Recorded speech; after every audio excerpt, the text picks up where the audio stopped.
Hello, everyone.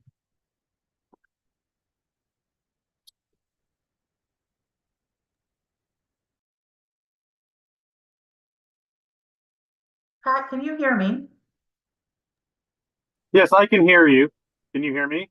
I can hear you. I can't hear anybody from the meeting though. The media, yes, maybe they're, yeah, um, audio. Maybe they're just working through connecting it right now. Okay, So, thank you. oh yeah, no problem.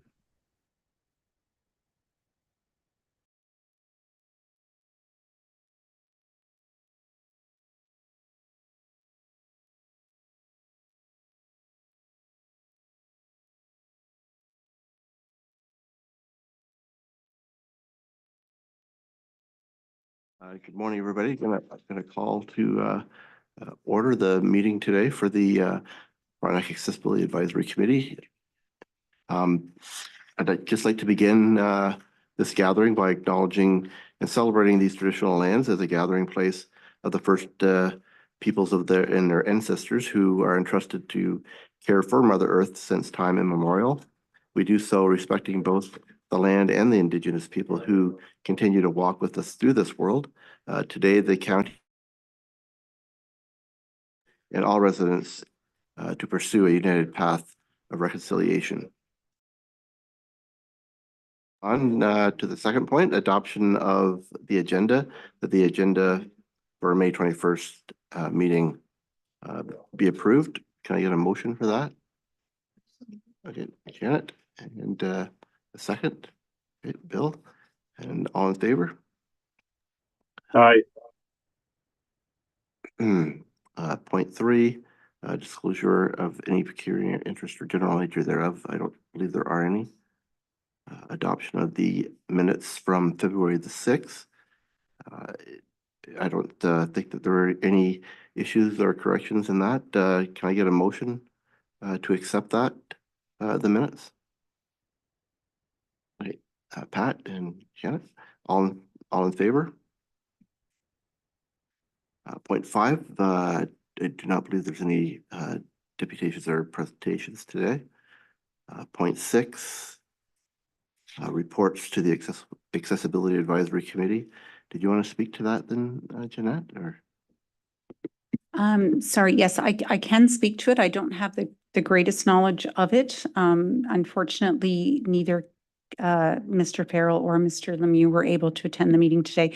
But it really is just an update on the issues that were brought forward by the AAC when they did a site visit of the building. So as you can see there in the memo, in terms of the accessible washrooms, one of the issues that was raised was the towel dispenser, that it wasn't a push one. So that has been changed. They are looking as well at countertop tables or change tables in the washrooms as well. I'm sorry?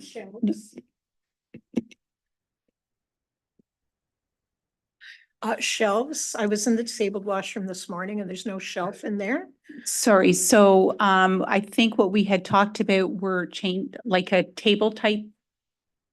But they're looking into those as well. Okay, I'm only asking because there's a box of Kleenex balanced on top of the paper towel dispenser where it can't be reached by anybody in a chair. Okay, yes, so we are looking to put those tables in there that would fit those types of things. In terms of the accessible counter at the front of the building, Justin Chapman from Colburn Architects has been in. They are going to cut a piece out of that and take the front out so that a wheelchair can fit under that as well. Under the additional considerations, in terms of the parking space, I believe that has been done. The coat hooks on the washrooms, they're looking into as well. And then in terms of the accessible power door here at the back, that was one of the other issues that was raised. The reason that it wasn't made accessible at the start was because that was not to be used during the day, but they are looking into applying for grants to change that over. Same thing with the patio out front here. They're looking at grants to put a ramp into the patio as well. The other area was the the podium, and unfortunately that's a fixed podium, but as noted there, they are working on lapel mics. So it is a movable podium so that if somebody isn't able to use that podium, we can use the lapel mic so that we can push that right out of there. I believe that was it. They are looking as well at adding the bariatric chair to the front reception area. I know we had talked about putting a non-wheelchair in the meeting rooms. I think the council room got missed, but as you can see, we have enough of them in stock here now that if we can keep one in here as well, if required. I'm just trying to see what else was on there. I think in terms of the signage, we have done that. It is black signage on white lettering on black signage. Does that work for the committee? And I think that's really the gist of the issues that were raised, but are there any questions? I can certainly take those back to the senior leadership team if there are any questions on that report. So I'll just turn it over to the committee if they have any other. Unfortunately, Mr. Jocelyn and Councillor Gowdy are not here to see some of these updates as they walk in, but certainly able to answer any questions if you have any. I think the learning for me is that it's a slow process, like the front desk, but knowing that it's there and won't be forgotten is helpful. And I'd like to thank you again for championing all of these recommendations that we made, because you can see progress being made. It may be slow, but I think it's a template that other parts of the county could follow when they move forward with any renovations or new builds.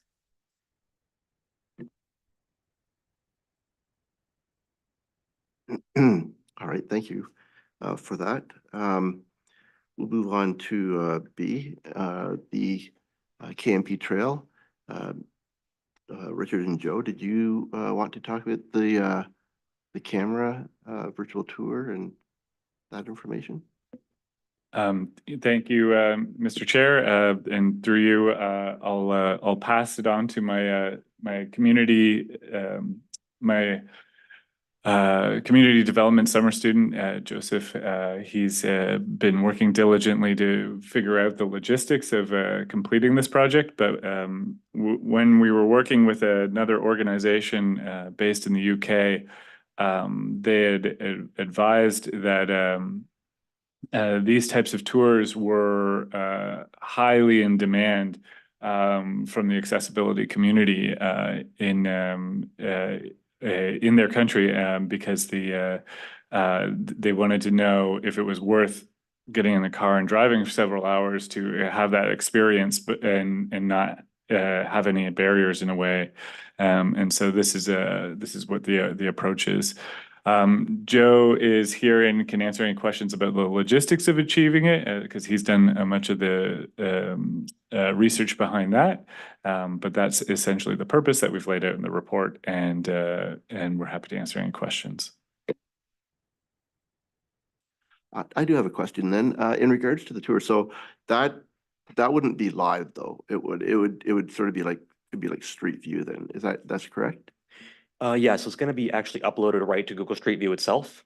So you can just go in there from the trail, whatever access point you wish, and just kind of click along the trail and use the 360 camera to move yourself any which way and kind of plan your routes or whatever you want to do to see any part of the trail accordingly.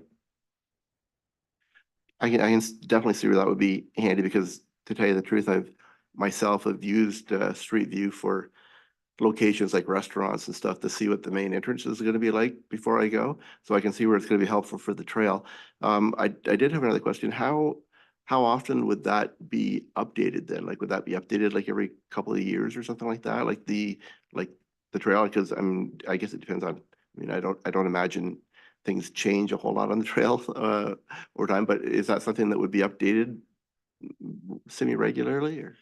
Yeah, because since we have the we own the camera now, so can update it as frequently as we need to update it as things change in the trail. But as you said, yeah, things aren't going to be changing on the trail too often.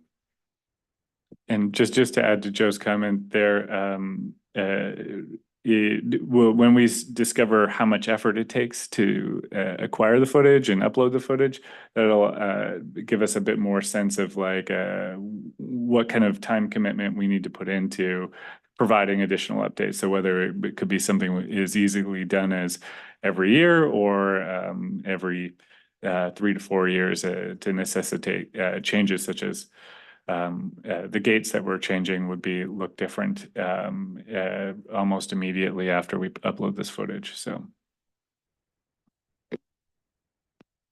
When is this, do you just have a date like to have this up and available or?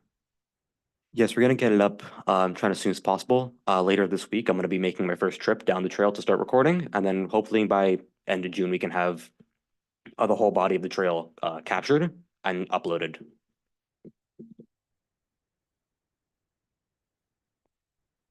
Go ahead, Pat, or Fascinating technology. Do you have to do the whole trail, the whole file before you can upload it, or can you upload parts as it's done? So we're gonna be trying to upload in chunks just to make it easier for ourselves because uploading the entire length of the trail would take way too long. So if we can get it in whatever chunks we do, usually after each session I take on the trail, I'll try to get that uploaded to Google because there is also a bit of a review process to make sure that it meets their standards. What's the process in the event that part of the trail is closed or has an obstruction related to weather or some other incident? We know from looking at the tour that the path is accessible, but maybe something has happened since you uploaded the footage. So is that information that would be available on the county's website for somebody to look at before they headed out? Yeah, that is definitely something we can make available on the county website to see as changes like weather, which wouldn't be updated on the trail after the footage has been captured. We can put updates there so that people can see that, definitely. just to add again to Joe's comments, we're investigating. So in Street View and in Google, there's now opportunities to add or show closures in that platform itself, and so we're investigating the feasibility of being able to do that if we're directing people to explore the trail there and they can see where the closures are. Certainly short closures are harder to manage the turn on and turn off buttons, but longer ones we can easily update. so I guess something like a tree or something like that. That'd be a pretty short closure, I would imagine, because. Okay. Okay. Pat, did you have something? Sorry there. I missed Yeah. it. You have your hand up? You didn't miss me. I just put my hand up. Thank you so much. I just had a quick question about the recording here or the video. Will it also take into account or identify changes in elevation? Just like one example I know is behind Prince Charles Elementary School that there is quite a steep hill that my daughter finds it very difficult to get up in her power chair. So like with the virtual tour, will it like identify if there are, steep gradients that may be difficult to navigate? Yeah, I can speak to that. So of course, because it is a virtual tour, it is going to be a little bit difficult to track changes in elevation. The benefit of using the 360 camera though is that because it does capture in 360 degrees, you'll just see where the elevation starts to change and where the grades are. Wonderful. Thank you very much.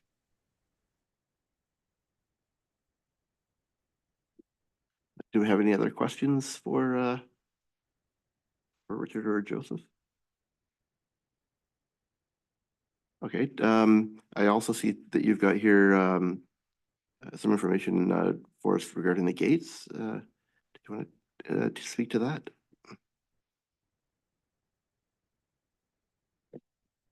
Yes, thank you. So we, as part of a suite of projects that we have associated with a grant that we received in 2019, we made commitments to improve the access locations for accessibility. So both looking at road crossings as well as the gates themselves, as a number of them had either narrow openings or directed trail users to parts of the either off the trail where it was not level or where the footing might be more loose and pose risks to all users, but especially users with mobility issues who have certain expectations of trail use.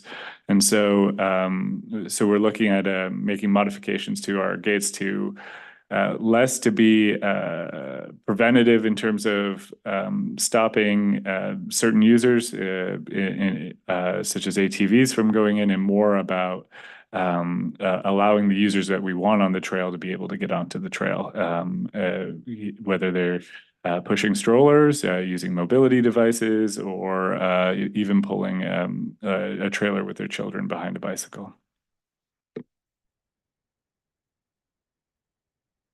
As you can see in the report, I went through every single location with our plans and if you had any questions about or advice about that approach, I'm happy to answer them. When are you looking at sort of putting these changes into effect? I noticed in a couple of the pictures there was, like what you were saying, there was an area where you sort of had to go off the trail, and you're pretty close to the embankment area, like to the ditch area. So I could see where that could be a little bit scary for somebody. They might take a little tumble off there. But so when are you looking to have some of this done? So after we review with the committee and incorporate any comments, we'll be reviewing with the snowmobile clubs, as they also use the gates in the winter and are responsible for opening and closing them. So we just want to make sure that our modifications fit their equipment for grooming in the winter and that sort of thing. Once we have their comments, we plan to proceed with the tender and get this done as soon as possible. Right, super. And, yeah, just a quick question here about the gate access. I know, you know, there have been changes. Like you've got the Bell Rock Road South access, and the next one's not till Duncan Lake access because the gates have been left open to allow quads to drive north. Now the gates that are again at behind Prince Charles, they're left open now, but because quads are going there, a lot of the turns and ground have been really turned up, making it very difficult for walkers and cyclists and people with mobility aids. Is any of this funding for the gates also allowed to be used for maintenance of the surface or for regrading it to make sure that it doesn't keep on getting rutted out, or allowing those entrances to be more accessible regardless of the gate there or not? Thank you. Good question. And through the chair, I just we have a budget in place to conduct annual grading operations, and so we look to locations such as that specifically to deal with on an annual basis. But we're working through our agreements with the local ATV club, the Frontenac ATV club, and they have indicated that they would commit to monthly addressing those embankments that sort of form over time on a monthly basis. So if we can send them out with a few shovels and rakes and it's not getting too out of hand, they can probably level and compact that with their own equipment. And since they're the ones creating the hazard, my goal is to try to have them be responsible for repairing it. And so, and they seem to be interested in playing a role because they have interest in everyone having access to the trails, not just themselves. That sounds like a really wonderful approach. Too, I guess, if there are ever concerns about parts of the trail, should we just, you know, let friends, family members of the community just reach out to the township to let them know?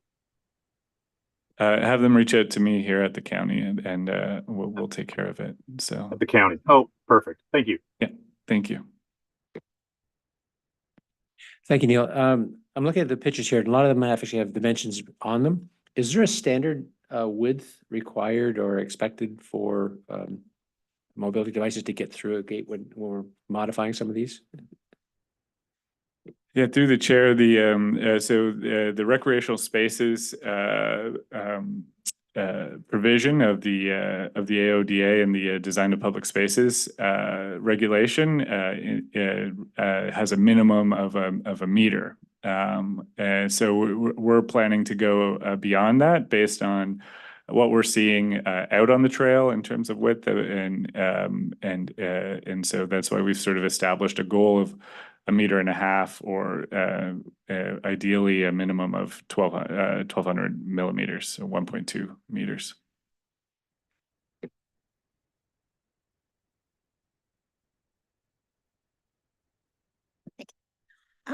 I noticed in some of the pictures, the poles that are going to be removed seem to be doing a little bit of holding the gate up as well.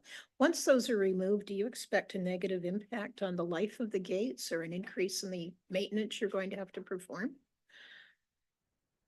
If the gates are being held up by the poles that are they're chained to, then the gates will need to be replaced as part of this work, and so that's our goal, is to make sure that everything's functioning as it should be with our existing inventory. So if a repair is required, that will be part of or a replacement, that will be part of what we go out and do.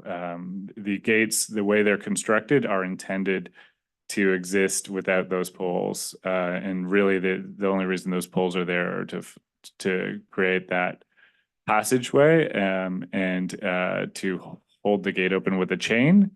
And all of those gates have the ability to use a pin mechanism in the hinge rather than using a chain, which will be easier to use. We won't be locking the gates with a padlock as we have been, and partially that's to facilitate emergency access. If we have trespassing taking place by users that aren't permitted, they're going to find their way in whether it's locked or not. And so if they want to pull the pin and allow themselves access, then we'll find other ways to take care of addressing that issue. Thank you. Has there been a lot of damage done to the gates over time? Because the pin mechanism, maybe that'll cut down on some of the damage that that's happened for people that, are determined to get in there. Certainly every location has damage of some sort, and when every section of trail has some reports of trespassing, but what we don't have is issues that are overrunning the existing use of the trail where it's meant to be. So we don't have an unmanageable amount of trespassing that's causing safety or issues or just management issues in terms of things. There will be trespassers who use unpermitted uses where they should not be, and quite frankly, I don't have the resources to go out every couple of weeks and replace a post in a gate mechanism. Yeah, thanks for that information. I can see where the pin mechanism would be better all the way around. And through you, just to add, we do intend to improve. So all of the gates don't have any signage on them right now. So we're going to add signage, making much clearer what that gate is accessing, K&P Trail, and what uses are permitted right on the gate, so that it's very clear to anybody approaching it. Super. Okay. Do we have any other questions regarding the gates today? No, okay. We'll move on to the next, There's a resolution. sorry? There's a resolution for that. Okay, so can I get a motion for that,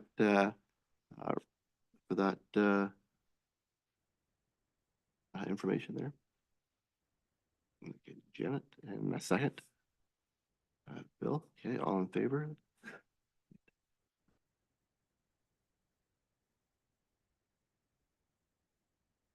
All right, we'll move on to 7, the township updates. The first one would be the township of North Frontenac. Did you have any updates today to add, or? So those were attached to the agenda, but if the committee has any questions on okay. there, Adam is here to speak to that. Oh, okay. Were there any questions regarding the updates with North Frontenac? Oh. All right, Central Frontenac. Did anybody have any questions regarding their information? South Frontenac is the town hall expansion permit project. Mm-hmm. And I did have a few questions about the plans that were attached to that. So if we could turn the floor over to Mr. James Thompson, he has a couple of staff members from South Frontenac here who are going to speak to this project, and we can actually bring the plans up on the screen. Thank you, Madam Clerk, and through the chair. My name is James Thompson. I'm from the Township of South Frontenac. I believe I've met a few of you through Zoom before, but we're happy to be here in person. Today I'm joined by my colleague, Mr. Bolton, who's the Director of Development Services, and Mr. Brown, who is the Facilities Technician. Both of them are here to speak to any questions or respond to any comments that you might have regarding our proposed plans. The project's still in its infancy, so we're happy to take any feedback from you today.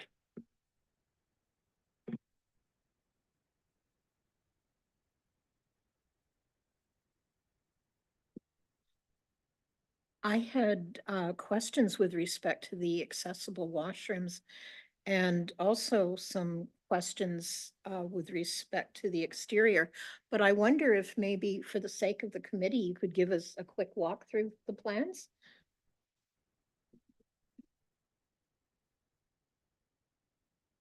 Through you, the chair, thank you. My name is Kyle Bolton. I'm the Director of Public Services. Just the quick highlights of the scope of the project. The township is proceeding with an expansion to the municipal administration offices.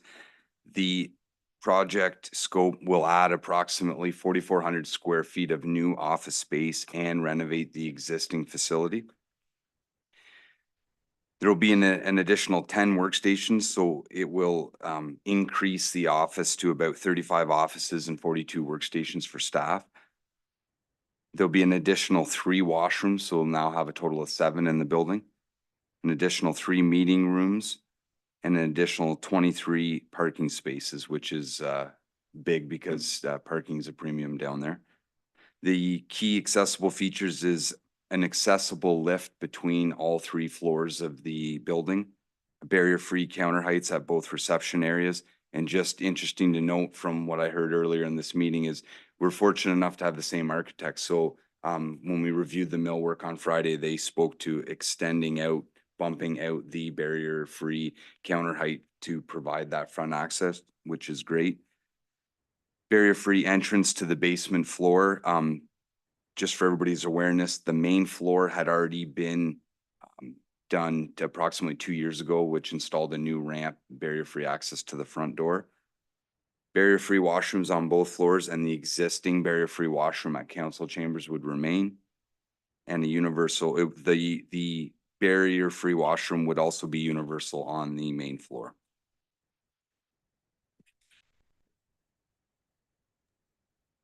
And so just those, the universal washrooms, that I can see they contain a full adult size change table, correct? Yes, correct. Amazing, amazing. Which I believe is on that, Sorry, see if I can scroll down here. That detail number 5 is the barrier-free washroom. And detail 4 is the universal washroom with the space for the change table.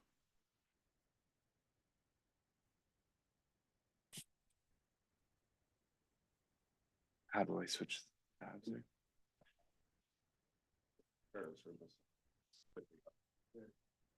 Very top above, like This guy here? Yeah. I just have a quick question. The lift, that'll go between the 3 different levels, is it like an elevator or a different, or a different type of lift system? It'll be a manually operated lift that will have to be activated by a key. Okay, The scope originally started with an elevator, and one of the biggest limiting or reasons that we couldn't fit an elevator in was due to the roof lines of the old original council chambers. So basically the height required to install the elevator wasn't there. So I do not have the specifics on the lift detail yet. We expect that in the next set of designs. So it's something we could share with the group. okay. For Do you know the how next big it would be? Like, would it just be like a 1-person lift, or maybe you don't know that yet, or? I believe it is a 1-person lift, but I can confirm. The Okay, I detail. was just curious what kind of sort of system it is. Sure. We can get that. Yeah. So just quick highlights of this is the site plan of the town hall building. This is the existing 3 buildings that are together, which is our municipal offices and council chambers. This gray area in the back is the new addition, proposed addition.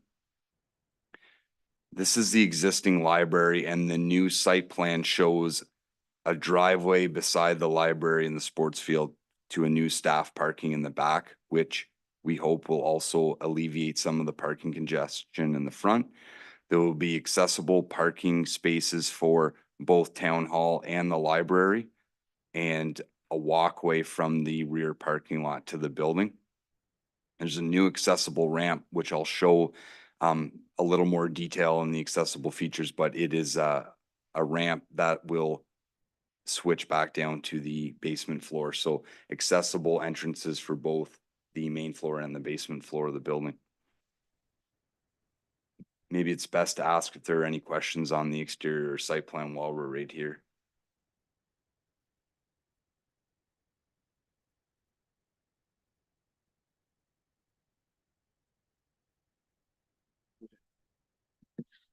The entrance to the library is in that area that says bike rack and bench, I believe. I believe it is to the right of that note where that jogger is. Well, yes. Yes. Yes, I So- see what you're saying, yeah. So my question is, if I were trying to go into the library and there were cars parked in both space 6 and space 5, how wide is that passage? If the cars are extending full length like a large vehicle? I see what you're saying. I don't know that distance offhand, but we'll definitely look into that for you. Because the library entrance, is extremely accessible the way it is now. And I've seen cars pull up very close to the door to let somebody with a mobility device out. Right. And I don't see that in this plan. Sure, I understand what you're saying. The like the scope of this project is not to touch any of the existing concrete or anything to do with the entrance of the library, so nothing should change. But I do I understand your point, so what you're trying to say about the parking there.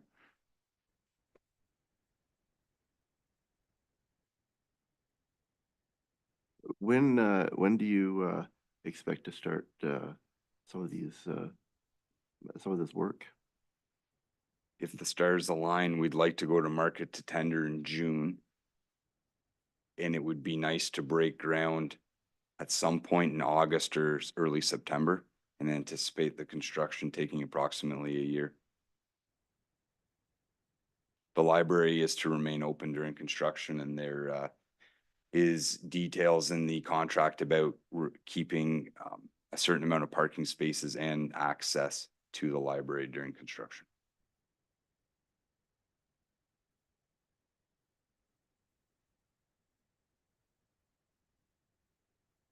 It would definitely be interesting to see, like to get some updates while this is ongoing, and also to take a look at it once we're able to, once you're to the point where we can actually, go in and see. So the newer structure, that'll be like a completely new building added on, is that? Yes, correct. So here is the first floor, the main floor, and the area highlighted with the thick black border is what would be the new addition. So it would be a brand new structure tied into the existing. So the existing gets some minor renovations, but correct, that addition would be brand new. The main features to point out on the floor plan is front vestibule to the main entrance, existing ramp. There will be a main open foyer here at open to the public, waiting room, reception area. And then lift, accessible lift, which it's kind of 3 floors because there's the main floor and the basement floor, but there will also be a 3rd level in the middle to access council chambers and a vestibule around to council chambers. Washrooms, universal, and 2 additional ones, and existing barrier-free on council chambers. Is this gonna replace like the main entrance that's there now? Is that the idea? No, the main entrance on the first floor, so on the main floor, would remain the same. The front step and the ramp are 2 years old. But interesting enough, the original vestibule is actually going to get reinstated with the original wood doors. So the 2 main front doors will remain the same. They're existing, power operated. And then the 2 original wooden doors in the vestibule will be reinstated with power operator. There's some existing nice wood detail with a nice arch ceiling there, so that all gets to remain, which is nice. Go ahead, Bill. Thank you, Neil. The Gananoque Curling Club has a lift, and I've been fortunate enough to use it. What I've seen is for people with a mobility device, getting turned, getting access to the panel, having to open the door, it can be a little cumbersome. So I just hope that that's under some consideration when they're looking at the size of the lift itself. The second point I would make is that during our tour here, there were several, I'll say minor, but not really minor, improvements that were made, that were noted. Height of windows indoors, location of light switches, all those kind of minor, like somewhat minor things, but all important. I would just hope that maybe there were some learnings from our tour here that could be applied for that as well. Thank you. Excellent feedback. Really appreciate the comments on the lift. It's definitely something we'll take into consideration when we're working on the detail for that unit. And like I mentioned earlier, we're really fortunate to have the same architect that did this project. So we'll definitely be incorporating a lot of the advice and features that come through this review. Just quickly, this is the basement level, which is building services and planning. Currently, there's an access in the back, which is not overly accessible. So the new design will be to install a vestibule and a new entrance as part of the new addition. Open public vestibule area, counters for building services, barrier-free height counter, and planning services, barrier-free height. And there's 1 barrier-free washroom for public access, as well as the lift for public access. So that's the public access areas of the building. Yep. I would like to through you, Mr. Chair, ask Pat a question because he's the expert on this.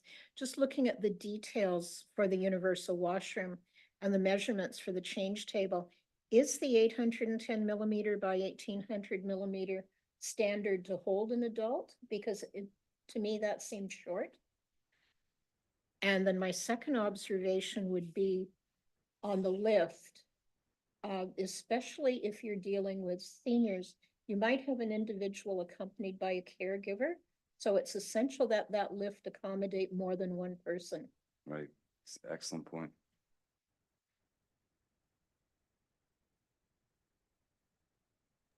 I remember Sorry, the, just the Grace Center used to have a lift like that where it wasn't really an elevator. It was sort of like a built-in lift, and it was a bit tricky sometimes if someone had like a larger device that they were using.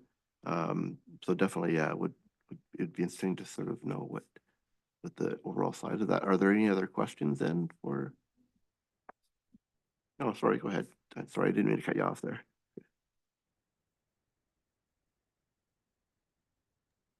no problem. Yeah, I was just looking into it. So at the 1800 millimeters is roughly 6 feet. No, not quite, 70 inches. Which, so you mean, yeah, like if there is a chance that we have an adult that is over that height, it could be challenging for them, right? To fit from it vertically or lengthwise. I imagine this is one table that would flip up to the wall to be out of the way when people pull in too, right? Through the chair, correct. It would be the style that would fold up against the wall. I am not sure what options there are for adult change tables out there. It's something we can definitely look into. I believe the 810 mils by 1800 mils is the minimum of what's required in the building code for that space. Yeah. But I'm not sure what types of features are on the market for that. Yeah, that should be, it's pretty standard. Most times you don't need them to be full lengthwise. So, I think that would suit very well for anyone's needs from a child up to an adult.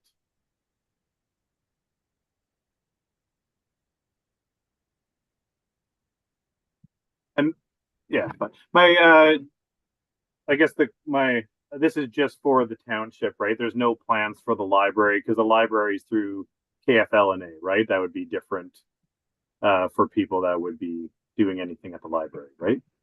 That is correct. The library will remain separate in its current building. Yeah. So just so the access to this building is just standard working hours, right? Like 9 till 4:30 p.m. Monday to Friday. Yes, correct.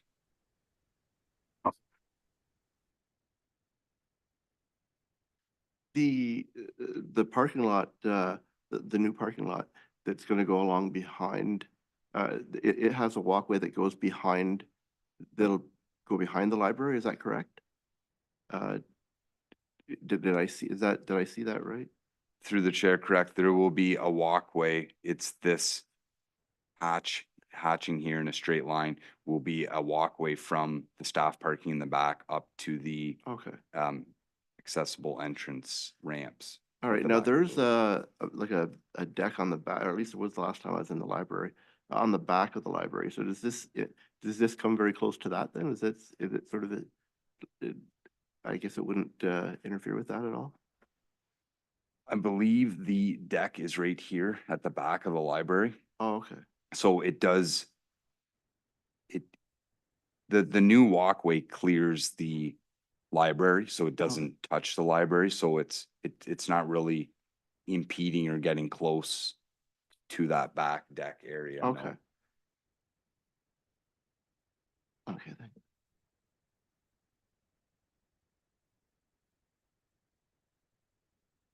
Were there any other questions for anybody today? I think this is more of just like, a thought. I think it's amazing the bathroom facilities that are made available here. As myself or any caregiver, regardless if it's a child or an adult, having a universal washroom allows us to go out and do things that we wouldn't be able to do. I commented about the library because right now, I have the point in Sydenham Lake where, having a universal washroom for me, even just to use to help my kid with their bathroom routine, but also get changed. But it's only available, 9 till 4:30 Monday to Friday. And this is nothing against this project. I think it looks great. It would just be something to think about for the county of South Frontenac and other areas that, having access to a universal washroom on weekends is really going to help people enjoy the recreational activities we have available to us here. So again, I completely understand that the municipal office runs business hours, and that makes sense. Just, food for thought as more projects or items are taken on throughout the counties to consider that these universal washrooms are more than just a place to go to the bathroom. It's a place that allows families to go and do things knowing that there are adequate facilities for them to take advantage of, right?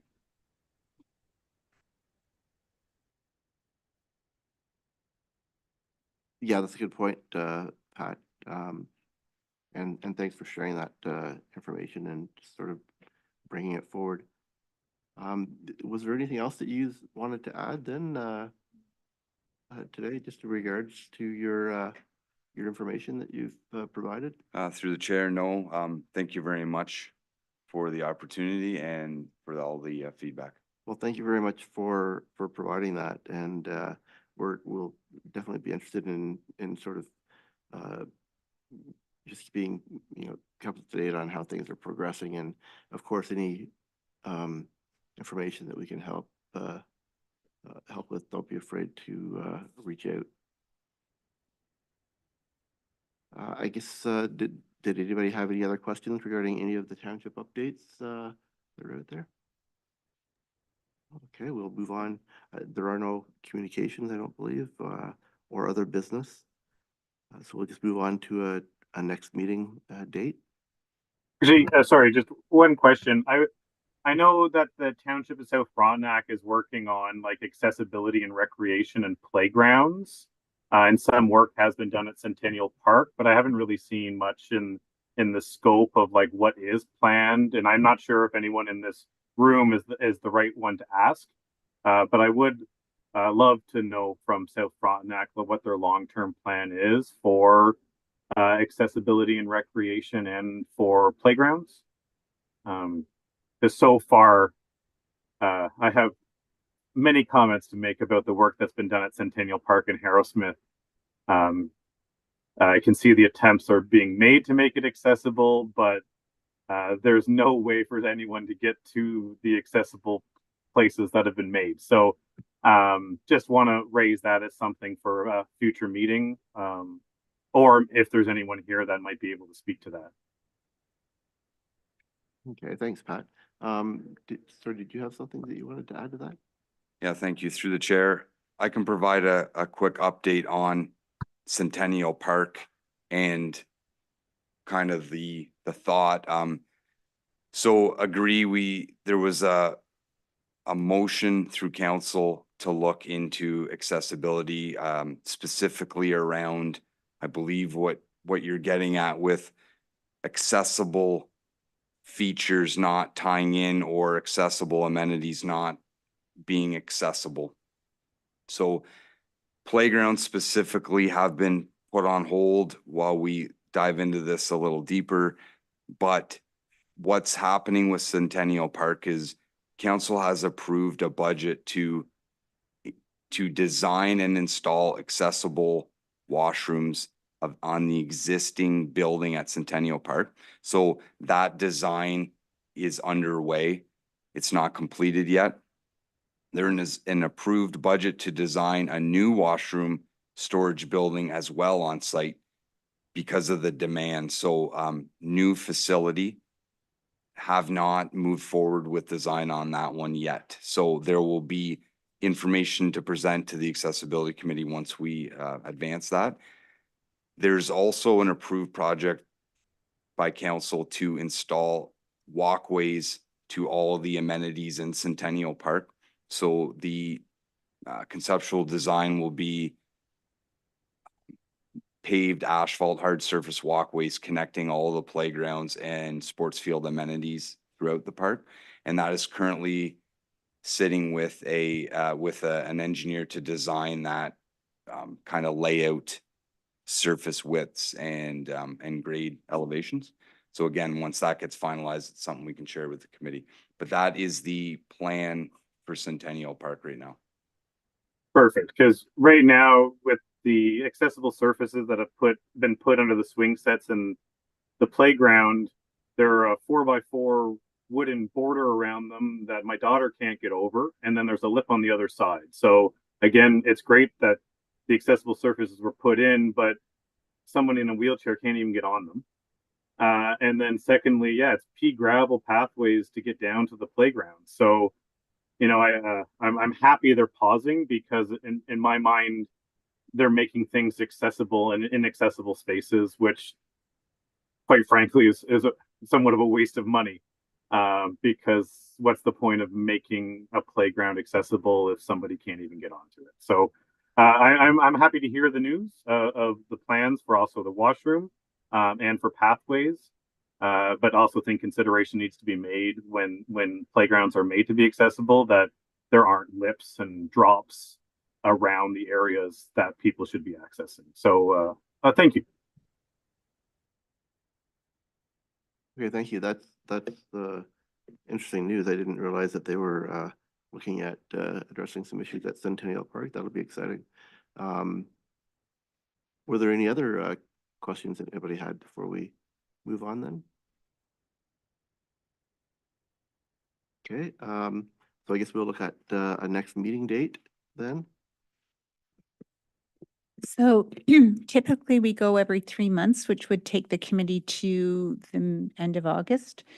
I'm just not sure what people do in the summer. I'm seeing a head shaking. So do we want to push that to September? Perhaps the second week in September, maybe the 10th. Would that work for everybody? And that gives us enough time to get anything to council. It also gives us enough time to start looking at the Access Award nominations as well. I'm in favor for September over August, and the week of the 9th or September 10th works for me. Same here. Councillor Gowdy, does that work for you? Yes, that works for me as well. Thank you. Right, then we'll adjourn the meeting. Can I get a motion to adjourn? Bill and Nikki, and all in favor? All right, thank you very much, everybody. Have a great day. And thank you for making this virtual as well. It really helped me access the meeting today. So I really appreciate that, Jeanette and everyone else. That's excellent. Thanks, Pat. Take care.